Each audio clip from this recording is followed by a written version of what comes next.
واقعا هم امروز وقتی که فیلم مستند خیانت نمایش داده شد و این فیلم رو با یک مسئولیت با یک جدیت تماشا نمودیم.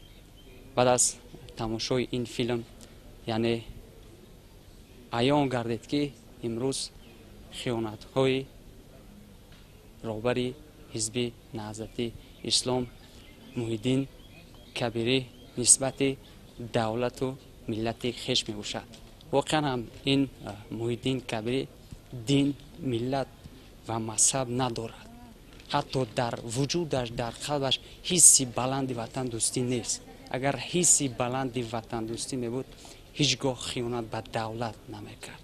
امروز جنگ شهروندی که در جمهوری تاجیکستان به عمل آمد محض سببش همین محی‌الدین کبیری می باشد.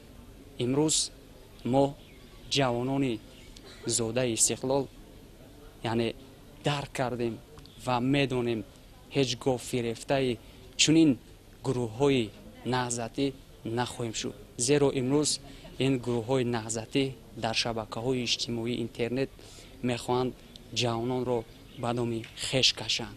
امروز نسبت تاجیکستان عزیز که سال تا سال رشد کرده ایستاده است امروز سخنهای ناسزا میزنند و این نشانه یعنی بی‌عدالتی، بی‌ایمانی محی‌الدین کبیری را نشان میدهد.